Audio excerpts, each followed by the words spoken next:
Greetings and welcome to the First Lutheran Church Summer of 2026 Bible Reading Challenge. My name is Pastor Jamie Gallagher. I'm the pastor here at First Lutheran, and I really want to welcome you into this series. We are looking forward to spending the next 14 weeks, each week, reading the next 2 chapters of Matthew's Gospel.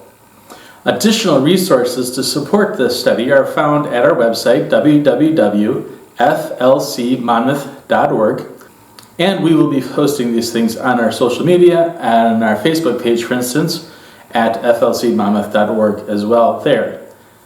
Each week as we gather, I will be reading 2 chapters from the Gospel of Matthew for you to follow along as I do. I'll be reading from a different translation as I have multiple translations to read from, so do check each week to see which translation I'll be reading from for that particular week. Again, you can go to our website. We've got a link right there on the top menu that'll have all the resources and these videos also to go with them for each week throughout this summer. You will notice some of the weeks are published ahead of time. Feel free to read ahead if you wish. Feel free to catch up if you have not yet started and it's later in the summer and you need to go back a few weeks. All the resources will remain there throughout the summer. Thank you again for joining us, and I look forward to experiencing this journey of reading through Matthew's Gospel with you. God's blessings.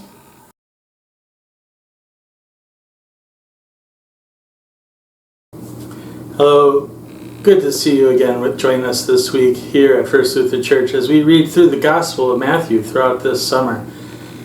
If you have made it this far, which I really hope you have, and if you have not, go back to our website, pick up the older episodes as well, watch the previous weeks as we read 2 chapters of Matthew each week. Today is week 7, which means we're officially going to be halfway through the Gospel of Matthew this week as we read through the chapter 13 and chapter 14. This week I am reading from the New Revised Standard Version Updated Edition.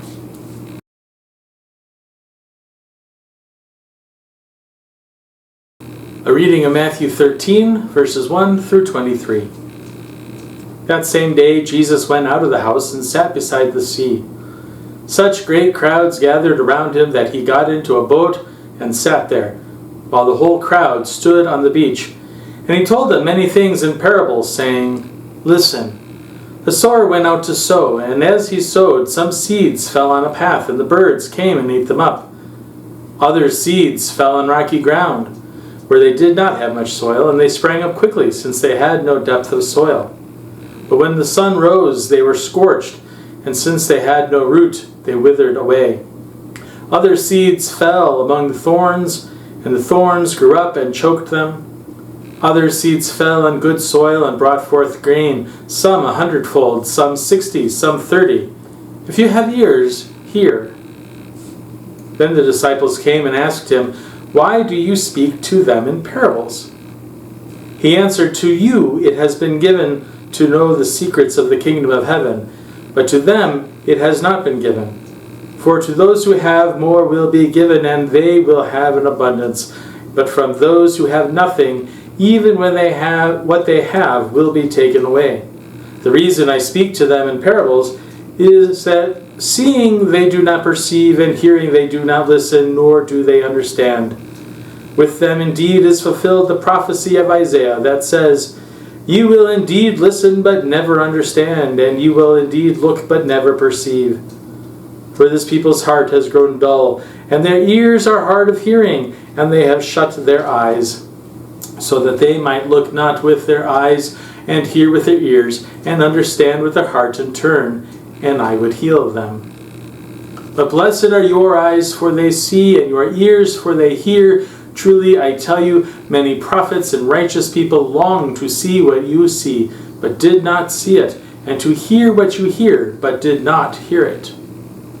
Hear then the parable of the sower. When anyone hears the word of the kingdom and does not understand it, the evil one comes and snatches away what is sown in the heart. This is what was sown on the path. As for what was sown on rocky ground, this is the one who hears the word and immediately receives it with joy, yet Such a person has no root, but endures only for a while.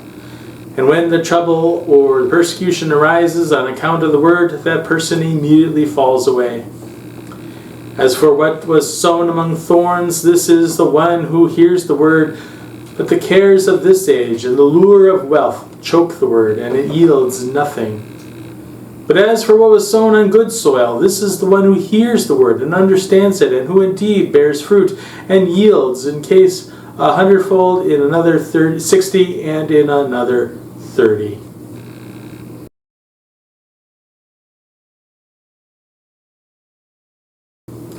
A reading of Matthew chapter 13, verses 24 to 53.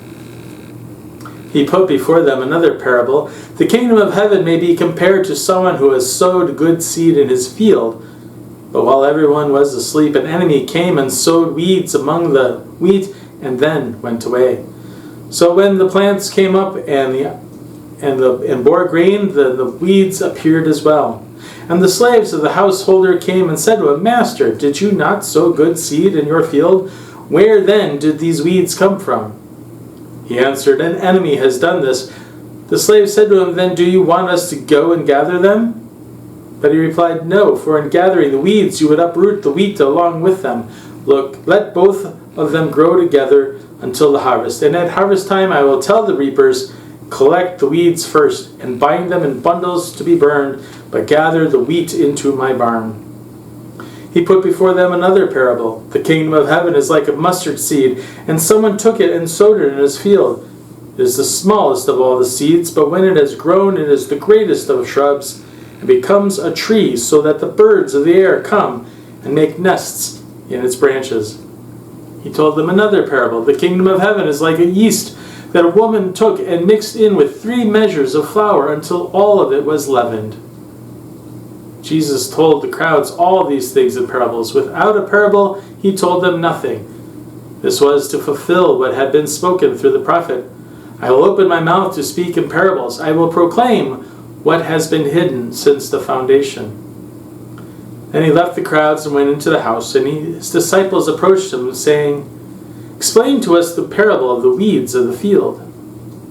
He answered, The one who sows the good seed is the Son of Man.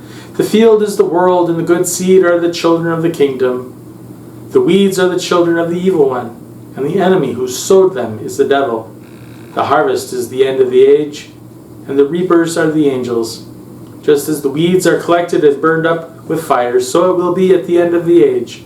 The Son of Man will send his angels, and they will collect out of his kingdom all causes of sin and all evildoers, and they will be thrown into the furnace of fire, where there will be weeping and gnashing of teeth. Then the righteous will shine like the sun in the kingdom of their Father.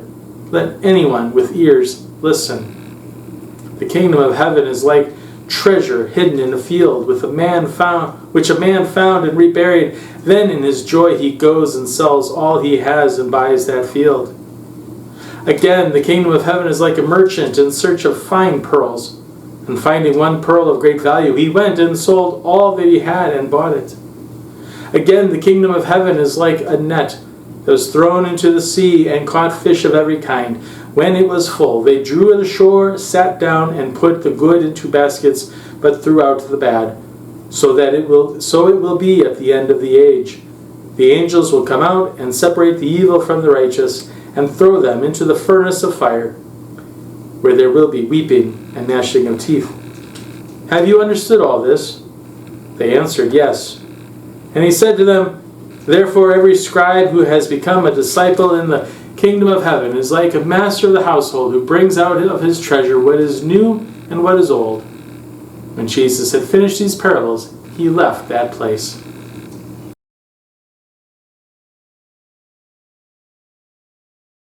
A reading of Matthew 13, verse 54 to chapter 14, verse 12. He came to his hometown and began to teach the people in the synagogue, so that they were astounded and said, Where did this man get this wisdom and these deeds of power? Is not this the carpenter's son? Is not his mother called Mary? And are not his brothers James and Joseph and Simon and Judas? And are not all his sisters with us? Where then did this man get all this?" And they took offense at him.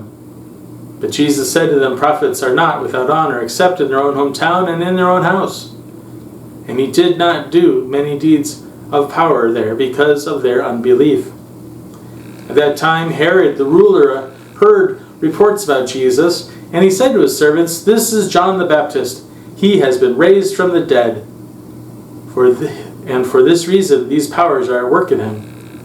For Herod had arrested John, bound him, and put him in prison on account of Herodias, his brother Philip's wife, because John had been telling him, "It is not lawful for you to have her."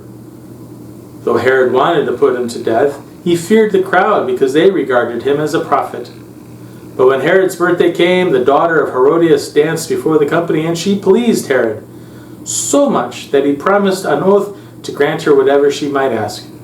Prompted by her mother, she said, "Give me the head of John the Baptist here on a platter." The king was grieved, yet out of regard for his oaths and for the guests, he commanded it to be given. He sent and had John beheaded in the prison. His head was brought on a platter and given to the girl, who brought it to her mother. His disciples came and took the body and buried him. Then they went and told Jesus.